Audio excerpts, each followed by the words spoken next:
Tengan todos buenas noches, Dios les guarde y les bendiga. Les invito a que nos vayamos a la escritura de Génesis capítulo 1, versículos 26-27. Pero antes quiero darle el título de este mensaje. Se llama Dios nos ha llamado a ser reyes, sacerdotes, guerreros y profetas. Si lo recuerdan, repítenlo. Reyes, sacerdotes, guerreros y profetas. Reyes, sacerdotes, guerreros y profetas. Amén. Vámonos a Génesis capítulo 1, versículos 26-27.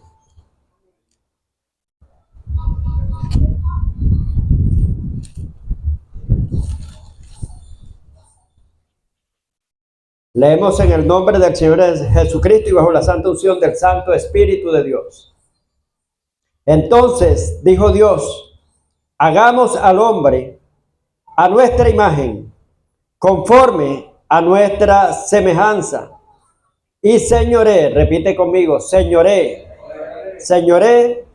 en los peces del mar, en las aves de los cielos, en las bestias, en toda la tierra, señoré, y en todo animal que se arrastra sobre la tierra. Y creó Dios al hombre a su imagen, a imagen de Dios los creó, varón y hembra los creó. Y los bendijo Dios y le dijo: fructificaos, multiplicaos, llenad la tierra, repita conmigo, y sojuzgarla. ¿Qué va a sojuzgar, hermano? La tierra. Y señoré en los peces del mar, en las aves de los cielos y en todas las bestias que se mueven sobre la tierra. Amén. Aquí podemos darnos cuenta de ciertos principios en el libro de Génesis. Amén. Que cuando Dios crea al hombre, hermano, en su estado original, primero lo crea a imagen y semejanza de Dios. Nosotros somos parecidos a Dios. Y hay veces que creen que es una doctrina falsa.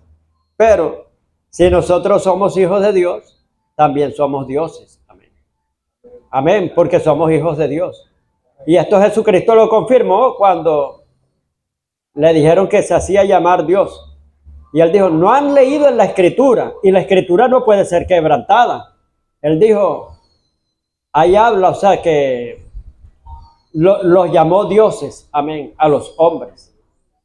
Entonces Jesucristo cita esa Escritura. También vemos que el término señorear significa dominio, significa autoridad y significa gobierno.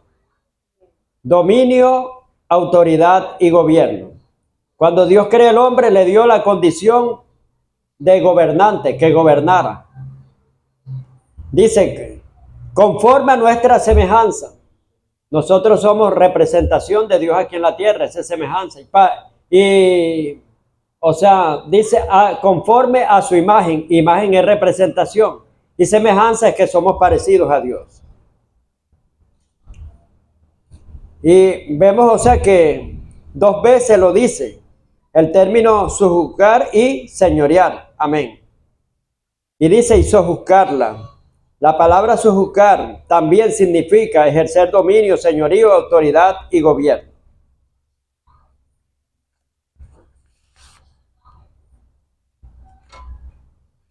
Vamos a ver nuestro rol protagónico como rey. Dice la palabra de Dios en Apocalipsis capítulo 1, versículo 5, y dice: Jesucristo, su Hijo amado, el cual nos ha hecho reyes, y dice, al cual nos amó y nos limpió con su sangre, y nos ha hecho reyes y sacerdotes. Amén. Nosotros somos reyes y somos sacerdotes. Pero quiero decirle algo. En el estado original, Dios crea al hombre para gobernar. Y vemos que todo esto se pierde temporalmente cuando Adán le firma los papeles. Es engañado por Satanás. Y le transfiere los derechos legales a Satanás para que gobierne sobre la tierra. Él no iba a engañar a Jesús. Él le dijo a Jesús, te doy, todo esto me ha sido entregado y a quien yo quiera yo se lo doy, le dijo Satanás. Entonces estaba diciendo una verdad. ¿Quién se lo entregó? Se lo entregó Adán. Dios pone a Adán en condición de gobernador, pero Adán, cuando con el pecado, le da licencia y autoridad al enemigo. El pecado es una puerta que le da licencia y autoridad para que el enemigo gobierne. ¿Quién gobernaba en el huerto del Edén? Primeramente, Dios, a través del hombre. Había un gobierno invisible y el hombre era un gobierno visible. Amén. ¿Sí entienden, hermano? El gobierno invisible es Dios, pero Dios, ese gobierno invisible gobierna sobre un hombre por medio de un hombre visible. Así como las potestades, los principados, esos son espíritus, hermano. No tienen cuerpo, pero toman a un gobernante para gobernar a un ser humano y gobierna a través de ellos. Quiero decirle que cuando hay un buen gobierno, ¿cómo es ese reino, hermano? Por eso dice, bienaventurado el pueblo cuyo Dios es Jehová. Vemos que todo es bondad, benignidad, amor. Cuando estaba el gobierno de Dios, ¿cómo era todo en el huerto del Edén? Paz, amor, gozo. Pero cuando ya hay cambio de gobierno, que se cambia el gobierno, o sea, se traspasan los documentos y todos al enemigo, a Satanás, ¿cómo llegó a ser? El otro gobierno, caos. Entró el caos y habían abrojos, espinas. Cayó en juicio, cayó la tierra y cayó en maldición. Cuando gobiernan las tinieblas hay maldición y cuando gobierna el reino de Dios hay bendición. Dice que la bendición de Jehová es la que enriquece, mas no añade tristeza con ella. ¿Qué pasó aquí? Que el dominio lo tenía Satanás y el hombre pierde autoridad, pierde gobierno, pierde señorío. ¿Y quién era el que tenía el señorío y el gobierno? Satanás, el príncipe de este mundo, como lo dijo Jesús. Ahí viene el príncipe de este mundo. Amén. Y dice que es la potestad del aire. Pero por un hombre entró una maldición. Por un hombre entró el pecado, ¿verdad? Y por otro hombre, hermano, que se hizo carne y hueso, Jesús. También por un hombre justo entró la liberación. Entró la salvación y entró la libertad. Amén. Así en tu casa, si hay un pecador, hermano, por ese pecador entra la maldición también. Pero por ti, hermano, este es reversible, tú eres justo y entra la bendición y anulas la maldición. Amén. Este es un principio aplicado. Lo que pasó en el huerto del Edén también puede pasar en nuestros hogares también. Que en nuestros hogares quizás los hijos lo contaminan. Otra persona. Y entra Satanás a dominar en tu casa. Y hace por medio de esos derechos legales, porque el pecado, cuando vea pecado, el pecado es una puerta. Amén. Dice, el pecado está a tu puerta, a la puerta, mas tú te enseñorearás de él, le dijo a Caín. Si bien hicieres, bien serás enaltecido. Pero si mal hicieres, el pecado está a tu puerta y tú te enseñorearás de él. Entonces, cuando alguien comete pecado, le está abriendo las puertas a las tinieblas e incluso hasta un ungido de Dios también. Cuando comete pecado, se infiltran las tinieblas, hay una infiltración. Entonces, usted tiene que practicar la justicia. El reino de Dios, hermano, cuando hablamos de reino, tiene que haber un rey. Si tú eres rey, tú tienes que gobernar sobre algo. Amén. Tienes que tener un reino. O sea, no existe un rey si no hay un reino. Y no existe un reino si no hay rey. O sea, la palabra reino implica gobierno. Amén. Y entonces, Dios nos ha dado el gobierno, hermano. Nos ha dado la autoridad. Pero ya nosotros la recuperamos en Cristo. Amén. Y lo dice Apocalipsis 1:5. Y de Jesucristo, vemos que allá perdimos el gobierno, la autoridad y perdimos el ser rey. Y vemos aquí en Apocalipsis 1:5 y dice, y de Jesucristo su Hijo amado, el cual nos amó y nos limpió con su sangre Y ahora, en este tiempo, nos ha hecho reyes y nos ha hecho sacerdotes. Lo que perdimos en Adán, lo recuperamos en Cristo. Amén. Y el segundo Adán fue mejor que el primero. Amén. El segundo Adán fue Jesús. Y entonces, luego, recuperamos el gobierno, recuperamos el reinado. Dios nos pone a gobernar. O sea, en el sistema original, usted ve que dice, nos pone a gobernar en las tres esferas. Número uno, habla sobre las aguas, los peces de las aguas. Después se va al cielo, sobre el cielo. Y después lo terrenal, sobre toda la tierra. Pero también hay una parte, dice, y señoree sobre toda la tierra. Amén. En los otros asuntos, esto implica otros asuntos, que tenemos un gobierno y una autoridad. Entonces, vemos, hermano, que por un hombre que comete pecado, entra la maldición. Pero luego por un hombre que es justo, amén, entra la bendición. Usted también puede redimir su casa, puede redimir su hogar, porque así como Jesucristo hizo, hermano, y que recuperáramos todo, así en nuestra casa también. Vamos a recuperar todo, pero para que esto se revele, tiene que despertar el espíritu. Amén. Un espíritu dormido no entiende esto que se está predicando acá. Solamente, hermano, lo va a entender cuando el espíritu despierte, y se lo demuestro. Amén. Dice que en aquel tiempo Dios despertó el espíritu de Ciro y entendió. Y Ciro entendió. O sea, tú no puedes entender mientras tu espíritu esté dormido. Amén. Pero cuando el espíritu despierta, tú despiertas a la imagen y semejanza de Dios. Porque la imagen y semejanza de Dios radica en nuestro cuerpo, es en el espíritu. Amén. No en el alma, no en el cuerpo. Y entonces, hermano, nosotros somos reyes, somos un linaje real. Amén. Vamos a la escritura en Primera de Pedro 2:9, Segunda de Pedro 2:9.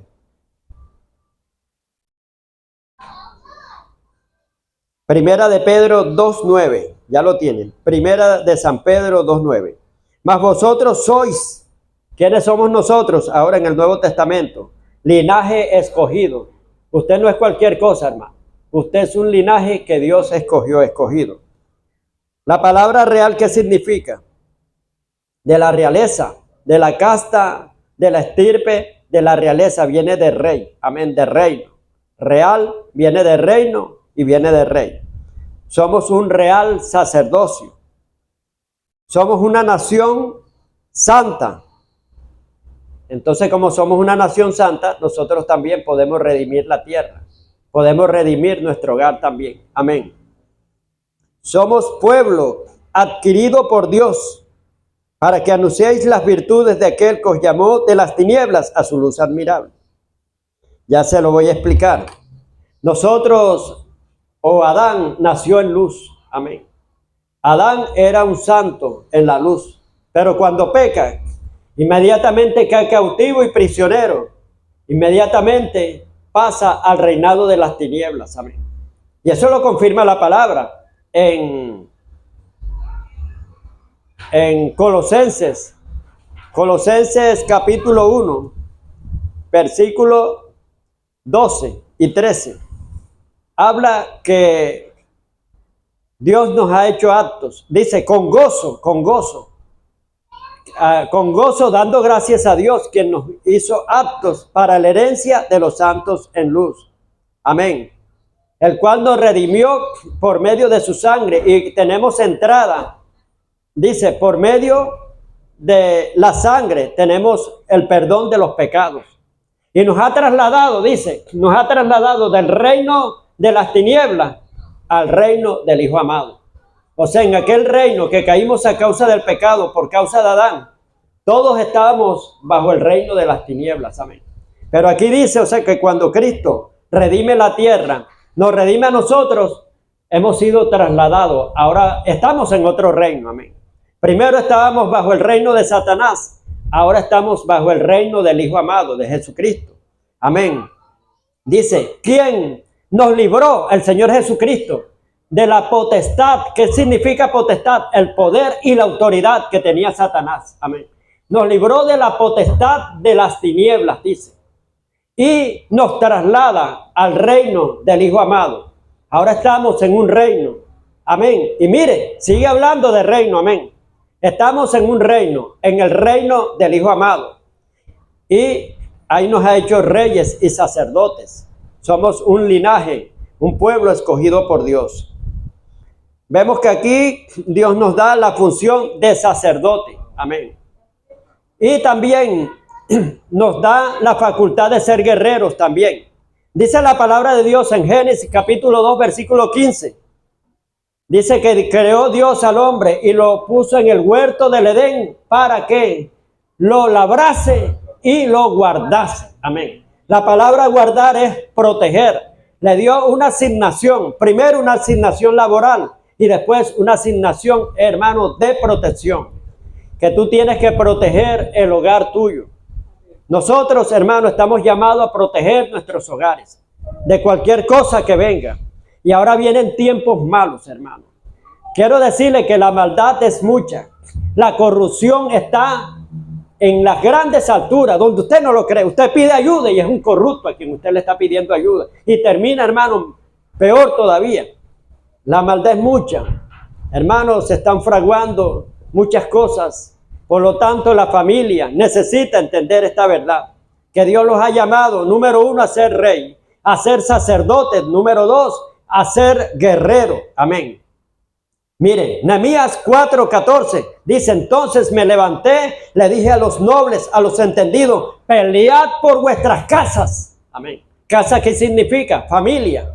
Toda tu familia, parentela, descendencia y generaciones, tú tienes que pelear por ellos. Amén. Pelead por vuestras casas, pelead por vuestros hijos, pelead por vuestras hijas, pelead por vuestros hermanos, pelead por vuestras mujeres, porque el Dios grande y temible está con nosotros. Hermano, Dios es el que nos respalda en esta guerra. Amén. Solo tenemos que creerle. Eso sí, esto necesita entrenamiento. Hermano, la victoria no es automática ni garantizada por el hecho de que seas cristiano. Usted ve cristianos derrotados cantidades. ¿Por qué? Porque a veces están en ignorancia. Mi pueblo pereció porque le faltó conocimiento. Y mi pueblo, hermano, fue llevado cautivo. Cautivo se hizo preso del diablo porque no tuvo conocimiento. La ignorancia es el arma más tremenda que tiene Satanás contra el cristiano. El arma más letal. Amén. Como lo dijo Simón Bolívar. Un pueblo sin educación es instrumento de su propia destrucción. Amén. Entonces necesitamos tener conocimiento. En la guerra espiritual, número 1, hermano, tú tienes que tener una dependencia total de Dios, conexión de Dios. Dios es el que te adiestra tus manos para la batalla y tus dedos para la guerra. Amén. Dios te da las directrices, Dios te da la estrategia, cómo ganar la batalla. Entonces, número 1, dependencia total y absoluta de Dios. Tú todo lo consultas con Dios y Dios te va a revelar qué estrategia hace. ¿Qué versículo vas a decir? Número 2, hermano, aparte de la dependencia con Dios, un pleno conocimiento de las Escrituras. Porque las Escrituras es la constitución celestial. La Biblia es la constitución celestial por el medio de cual nos regimos. Y aquí esto es jurídico. Amén. Esto, o sea, la guerra contra las tinieblas es jurídico. Un pleito, hermano, una guerra. Y aquí es jurídico.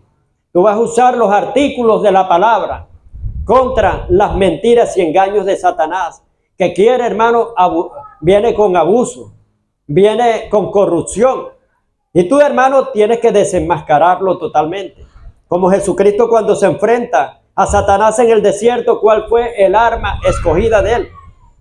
La palabra. No usó, él podía usar varias armas, hay cantidades, pero usó la palabra. Esa palabra eran los artículos, amén. Contra Satanás, que también estaba: si eres hijo de Dios, haz que estas piedras se conviertan en pan. Y él decía: escrito está en la Constitución, escrito está en la palabra. Dice, no solo de pan vivirá el hombre, sino de toda palabra que sale de la boca del Altísimo. La palabra de Dios fortalece, amén. La palabra de Dios es la fuente de vida que suple todas nuestras necesidades en el cuerpo, alma, espíritu, mente, voluntad y emociones. Con la palabra estamos completamente. Y Jesús usa la palabra contra Satanás. Amén. y vemos que ganó la guerra. Así vemos, o sea que tú le tumbas todo a Satanás, toda contratación, todo ataque, todo acta, todo decreto, todo pedido, toda demanda que haga contra ti por medio de los artículos de la palabra. Inmediatamente, amén. Entonces vemos, hermano, que necesitamos tener conocimiento en esta guerra. Tú tienes que ser un perito y conocer todas las armas de guerra. ¿Para qué te sirve cada palabra? En cualquier circunstancia, en cualquier situación. Si estás en persecución, tienes que sacar el versículo apropiado. Amén. Para librarte de la persecución. Puedes decir, el ángel de Jehová acampa en derredor de los que le temen. Dice, los protege, los cuida y los defiende. Y aunque el enemigo venga persiguiéndome como un río, mas el Espíritu Santo de Jehová levantará bandera de victoria contra él. Y aquel que conspirare contra mí, lo hará sin Jehová. Y el que conspirare contra mí, delante de mí caerá. Amén. Torre fuerte es el nombre de Jehová. Al correr al justo cuando le estén persiguiendo, y será salvo de cualquier persecución. Entonces, número 1, dependencia total de Dios. Número 2, hermano, las escrituras. Aprendértelas, memorizarlas. Amén. Para saber, mire, ¿qué tal si un abogado no memoriza los artículos, sino que están ahí? Yo creo que ahí no aceptan, hermano, que esté abriendo, sino, o sea, anteriormente cuando litigiaban así, ese era el que tenía que tenerla aquí, hermano, y decía al lugar, esto queda abrogado porque ya ese artículo caducó, tal y tal. Y entonces, ellos sabían, hermano, estaban empapados en los artículos. Así usted también en la Biblia, en la palabra, tiene que estar empapado. Ese es número 2, conocimiento. Y número 3, toda guerra tiene una estrategia. Amén. Y con una estrategia tú no vas a usarla para todas las guerras. La estrategia te la da Dios. Tú oras y Dios te da la estrategia. Cómo enfrentar al enemigo, qué versículo decirle, qué estrategia hacer en tu casa. Te puede hacer hasta una estrategia, poner una estrategia de un acto profético que hagas. Amén. Entonces, se necesita dependencia de Dios en la guerra espiritual. Se necesita conocimiento. Amén. Es como un soldado. El soldado tiene que conocer bien sus armas. Si no, no es eficaz en la batalla, en la guerra. Y vemos, o sea que nos mandan a pelear. Es un decreto, es una ordenanza, es un mandato, pelear por su familia. Y a veces hay tiempo de guerra y hay tiempo de paz. Como lo dice la palabra de Dios en Eclesiastés capítulo 3. Dice, todo lo que se quiere debajo del sol tiene su tiempo y tiene su hora. Tiene su tiempo y tiene su hora. Habla tiempo de coser y tiempo de romper. Tiempo de recoger piedra y tiempo de botar las piedras, de esparcirlas. Tiempo de abrazar y tiempo de abstenerte de abrazar. Tiempo de hablar y tiempo de callar. Tiempo de guerra y tiempo de paz. A veces el enemigo se está infiltrando en tus hogares, en tu hogar. Y no lo disciernes, pero hay tiempo de guerra. Ahora mismo es un tiempo de guerra. Dice que el caballo se alista para la batalla, mas Jehová es el que da la victoria. Los caballos de pura sangre, hermano, ellos huelen la guerra. Y enseguida empiezan a relinchan y van a la batalla. En cambio el otro caballo así, todo criollo, sale corriendo nervioso. En cambio los que son de pura sangre, huelen la guerra y enseguida relinchan, hermano, sacan el pecho. Y hay que discernir que estamos en tiempo de guerra, hermano. No duerma, hermano. No se duermen los laureles. El enemigo está atacando bastante. Y como nosotros le demos cabida, él dice, no deis lugar al diablo. ¿Por qué? Porque él va agarrando kilómetros, se va metiendo, va armando fortaleza. Es como los ratones. Llegan 2 ratones, hermano, y después usted ve una cría enorme. Después su casa está llena de demonios. Entonces, él mismo, hermano, usted tiene que discernir que está en tiempo de guerra. ¿Y cómo es esta guerra? Con oraciones. Dice la palabra de Dios en Efesios 3:14, por esta causa doblo mis rodillas ante el Padre de nuestro Señor Jesucristo, de quien toman nombres todas las familias, tanto en los cielos como en la tierra. Entonces, doblando rodillas, amén. Vemos que tenemos que construir vallado y cerco protector. Vayámonos a el libro de Ezequiel, capítulo 22. Versículo 30. Dice, y busqué entre ellos, Dios anda buscando entre una familia numerosa, y busqué entre ellos hombre que hiciese vallado. ¿Qué es un vallado, hermano? Un cerco, una cerca, un muro, una fortificación, una fortaleza. Amén. Y busqué entre ellos hombre que hiciese vallado y que se pusiese en la brecha. ¿Cuál es la brecha? ¿Qué es una brecha? La brecha es como un hueco, es una rajadura, algo que está rajado, indica debilidad. Amén. Tú tienes que pararte en los sitios más débiles que hay en tu hogar. Mirar, y ahí es donde tienes que pararte en la brecha. Amén. La brecha es el lugar de conflicto.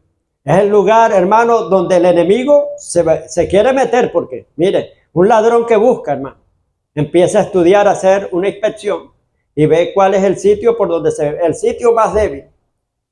Y si ve unos bloques que están todos como rajados, dice, no, aquí puedo hacer esto, pongo un colchón, le doy, o una almohada, le doy unos cuantos golpes y eso cae suavecito inmediatamente. Entonces, tú tienes que pararte en la brecha. La brecha es el lugar de conflicto, el lugar más fuerte de la guerra, amén. Y tienes que ponerte en ese lugar porque por ahí es donde se va a entrar el enemigo. Busca el lado más débil, como cuando usted no ha puesto bien la puerta o la puso, pero todavía está fresco el cemento. Y usted cree que se va a acostar tranquilo, ¿no? Usted se pone cerca de la puerta y vigilando. Cualquier ruido, inmediatamente, ese que se pone en la brecha, se pone en el lugar de conflicto, en el sitio más débil, amén. Hay que hacer vallado y ponerse en la brecha. Dice, delante de mí. O sea, tenemos que interceder por esa brecha que está ahí, por los débiles, amén. Delante a Dios. La intercesión, esta es intercesión, amén. En la intercesión, uno se pone delante de Dios pidiendo a favor de otro, amén. Y en la intercesión, hermano, se presenta Satanás, se presenta Dios, y cuando tú pones a la persona, claro que tú se la pones, Señor, presento a Julano delante de ti, esa es intercesión. Presento el barrio delante de ti, lo está poniendo. Aquí dice que se pusiese delante de mí, o sea, es como un palabrero, amén. Cuando hay un problema, buscan un palabrero, y el palabrero es el que va a hablar, se va a entender con el otro, va a negociar o va a hacer algo. Nosotros aquí vamos es con Dios, hermano, a favor de los débiles de nuestra familia, ponernos en la brecha. Y como tú eres justo, mire, ya se lo hemos enseñado aquí. Cuando alguien se presenta delante de Dios, ¿qué es lo primero que Dios ve? Sí, el corazón, pero la persona que se presenta delante de él, amén. Si es un justo, dice, claman los justos y Jehová los oye. Dice, y los libra de sus aflicciones.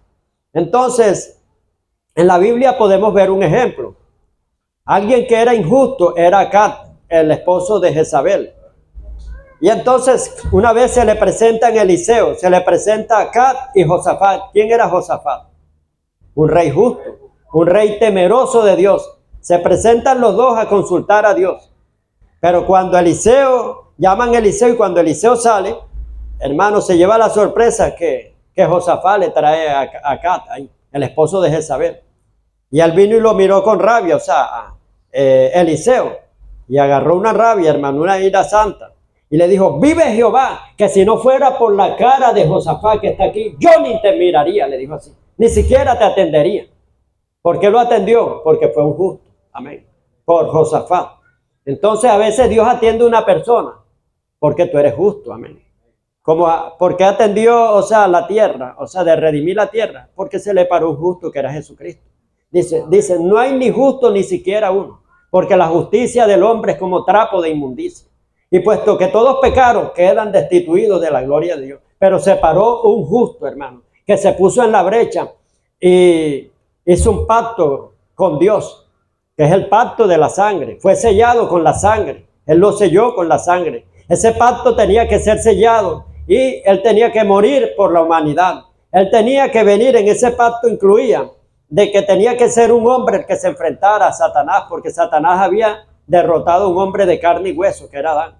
Entonces el Dios tenía que venir en condición de carne y hueso, hermano, semejante a los hombres. Y también que ahí no se usaba la anestesia para nada. Tenía que morir, hermano, y esos dolores soportarlos. Amén. Sin anestesia y sin atributo de Dios.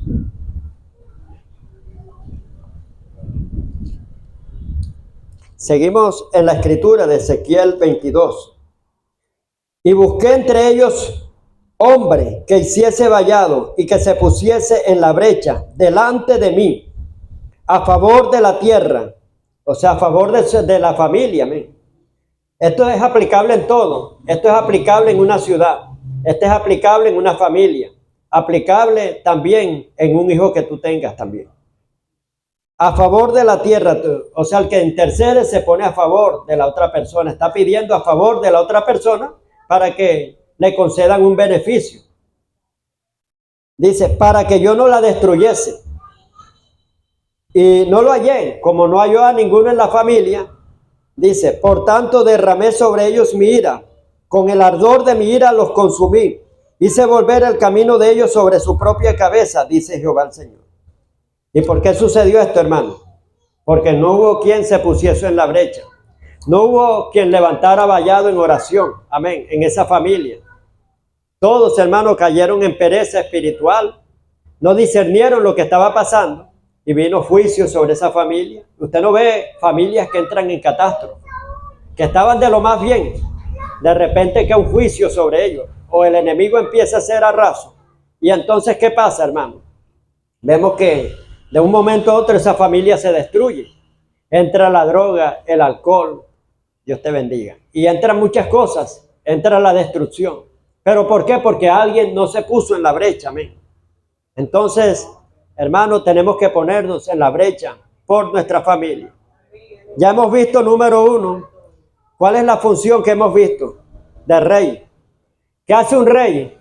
Un rey decreta, un rey gobierna, un rey tiene dominio. Y usted tiene que ejercer dominio. Usted es cabeza de su hogar y cabeza de ese territorio. Si no hay cristianos, usted es el gobernador en ese lugar. Amén. Usted tiene toda la autoridad, usted está representando a Cristo aquí en la tierra. Amén. Y usted puede decir, Señor, como sacerdote, ungido y ministro que me has puesto aquí, Señor, ahora mismo, porque la gente a veces le da el territorio al enemigo. Así como uno a veces vota por alguien y después va a ser peor, así también vemos que esto sucede espiritualmente. Usted también tiene que saber escoger. Amén. Porque si no van a gobernar las tinieblas y usted mismo fue el que escogió el gobierno. Amén. Entonces, usted también tiene el derecho de redimir ese lugar, de entregarle ese territorio a Cristo. Así como se lo entregaron los impíos, usted dice, Señor, como rey sacerdote, te entrego este territorio a ti, Señor Jesús. Gobierna, señorea, sujuzga sobre este lugar. Venga a tu reino, Señor. Haz tu voluntad, la que está hecha en los cielos, hazla aquí. Trae tu orden divino, Señor. Que todo lo que se haga de aquí en adelante es bajo la ordenanza del reino de los cielos. Entonces, entréguele su hogar. Entréguele el barrio al Señor. Amén. Porque usted es justo y usted también puede hacerlo. Mire, dice, puesto que la tierra, lo dice en Romanos 8, cayó en maldición, dice, no por su propia cuenta, sino por causa de aquel, o sea, que la puso en maldición. Y sabemos que cuando la tierra que es maldición, peca Adán y Eva, dice, por tu culpa, por tu culpa, por tu culpa, ¿qué le dijo? Maldita será la tierra. Amén. Porque el hombre pecó y cayó en maldición la tierra. La tierra no quería ser maldecida por ella misma. Quiero decirle que la tierra tiene corazón, la tierra siente. Dice, 3 días y 3 noches estará el corazón, estará el Hijo del Hombre en el corazón de la tierra. Y usted no ve que hay tierras que tienen tristeza. O sea que usted entra a un territorio, de repente, hasta un dolor también, algo catastrófico que ocurrió. Yo recuerdo hace tiempo, yo era inconverso, cuando murió Rafael Orozco. Hermano, uno se montaba en los buses y todo, y la gente callada, se sentía como una tristeza, o sea, se metió como un espíritu así. Entonces, a veces eso se siente en el ambiente. Entonces, la tierra tiene que ser redimida. Entonces, dice que Jesucristo redimió la tierra de toda maldición. Amén. Llevando lo alto la cautividad. Amén. Vemos que todo lo que estaba bajo maldición, Cristo lo redimió. Amén. Entonces vemos que la tierra cae en maldición por causa de un hombre, pero Cristo liberó la tierra. Amén. Entonces usted puede liberar también el territorio. Ya hemos visto la función de rey. Usted haga decreto. Decreto es agarrar varios versículos de la palabra y Dios le ha dado facultad para que usted decrete. Yo decreto aquí, Padre, que aunque el enemigo venga como un río, mas el Espíritu Santo de Jehová levantará bandera de victoria. Yo le he enseñado a ustedes que se puede hacer vallas publicitarias, se pueden hacer avisos publicitarios en el mundo espiritual. La palabra es un decreto hablado. Dice Salmo 45, dirijo mi cántico al rey. Mi lengua es como pluma muy ligera de escribiente. O sea, cuando tú hablas, se está escribiendo un decreto en el mundo espiritual. Amén. Tanto para bien como para mal.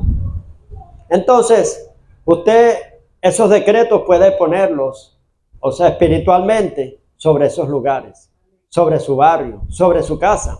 Usted es un rey y un rey. Esto es, hermano, legislativo. Legislativo quiere decir el que tiene facultad, hermano, para emitir decretos y ordenanzas. Amén. Y entonces usted tiene ese poder, tiene autoridad como rey. Usted sabe que el rey hasta firma y todo. Emite decretos. O sea, usted tiene toda la autoridad porque Dios lo ha puesto a reinar sobre la tierra. Entonces bien puede hacerlo. Entonces tiene autoridad también como sacerdote. La parte de sacerdote aquí es que usted va a pedir perdón. El sacerdote expiaba los pecados del pueblo. Señor, y como Jod ejercía la función de sacerdote. Dice, hacía sacrificio por si acaso sus hijos habían pecado. Y entonces vemos que había un cerco. Literalmente la palabra lo dice. Cuando Satanás, ¿de dónde viene Satanás? Le dijo Dios, dijo, de rodear la tierra. Y no has visto a mi siervo Jod. Digo, claro, ¿cómo no? Si tú le tienes pie con pie, tú le tienes todo cercado, le tienes a sus hijos, lo has prosperado en todo y todo se lo tiene cercado. O sea, había un cerco, una protección. Entonces, un sacerdote, hermano, espía los pecados del pueblo. Nosotros aquí, los de nuestra familia, porque nuestra familia pecan. Amén. Entonces, Padre, presento delante de ti los pecados de mi hijo, las iniquidades, transgresiones, rebeliones. Quizás de pronto le pase algo, pero en menor escala. Amén. Porque entra la misericordia de Dios. Y la misericordia triunfa sobre el juicio. Amén. Entonces, pero si usted no ora, hermano, estuvieran más destrozados todavía. Entonces es importante que usted, hermano, le haga vallado, lo cerque, como dice aquí en Ezequiel. Y después de ser sacerdote, ya hablamos de la palabra guerrero. Usted tiene que hacer guerra espiritual por su casa. Aparte de intercesión, guerra espiritual. Identificar todos los espíritus malignos que están en operación, que están infiltrados en su casa. Haga una lista. Y empiece, hermano, a identificarlos y a batallar contra esas fuerzas oscuras que están como invasores en su casa. Claro, que primero tiene que haber arrepentimiento. Usted pide perdón para quitarle todos los derechos legales al enemigo. Porque si usted hace la guerra y no pide perdón, él sigue agarrado porque tiene derechos legales ahí. Entonces, después que ejerza su función, número 1 de rey, número 2 de sacerdote, número 3 de guerrero, que empiece a hacer la guerra, va a cerrar, hermano, con decretos proféticos. Usted también es un profeta. Vámonos a la palabra de Dios en Segunda de Pedro 1:19.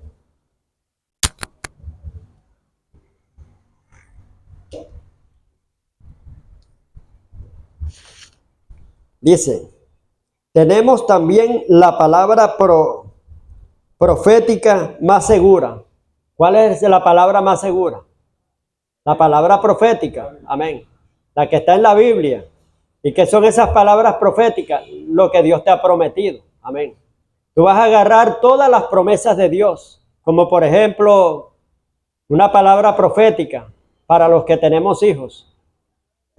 Salmo 112, versículos 1 y 2. Dice, bienaventurado el varón que teme a Jehová y que en sus mandamientos se deleite en gran manera. Porque, ahí está el decreto profético. Amén. Porque su descendencia será bendita, es una profecía. Amén.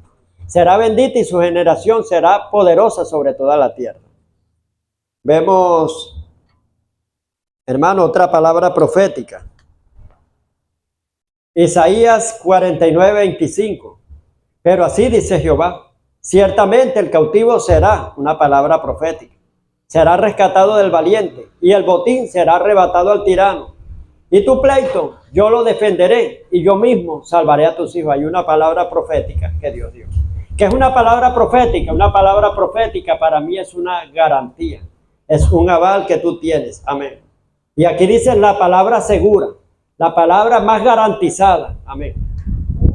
Porque Dios no es hombre para mentir, ni hijo de hombre para arrepentirse. Tenemos también la palabra profética más segura, a la cual hacéis bien en estar atentos, como a una antorcha que alumbra en lugar oscuro. A veces tú estás en oscuridad en la casa. El enemigo se ha infiltrado, está atacando con toda su artillería. Se ve la situación oscura, pero tú tienes que declarar la palabra profética para que alumbre ese lugar oscuro. Amén. Porque las tinieblas se han infiltrado trayendo confusión. Entonces la palabra profética tiene que ser soltada, porque va a alumbrar, como dice aquí, como una antorcha encendida. Tenemos la palabra profética más segura, a la cual hacéis bien en estar atentos como a una antorcha que alumbra en lugar oscuro, hasta que el día esclarezca y el lucero de la mañana salga en vuestros corazones. El lucero de la mañana es Cristo, amén. Y hasta que el día esclarezca, no dejes de lanzar la palabra profética hasta que veas el día, amén. Dice, hasta que el día esclarezca. Aunque todo esté oscuro, lanza la palabra profética, porque la palabra es luz. Y las tinieblas se van disipando con la luz. Y eso tiene que ser intermitente, tiene que ser constante, soltando esa palabra profética. Entonces tú vas a actuar, número 1, como rey, amén, haciendo decretos. Número 2, vas a actuar como sacerdote, pidiendo perdón por todos los pecados e iniquidades. Número 3, vas a ser un guerrero que vas a hacer la guerra y de todo. Y después que hayas hecho la guerra, ¿cómo vas a amarrar todo y cómo vas a cerrar todo? Con decretos proféticos. Vas a amarrar todo, decretos proféticos. Y veremos los grandes resultados. Amén. Dios les guarde y Dios les bendiga.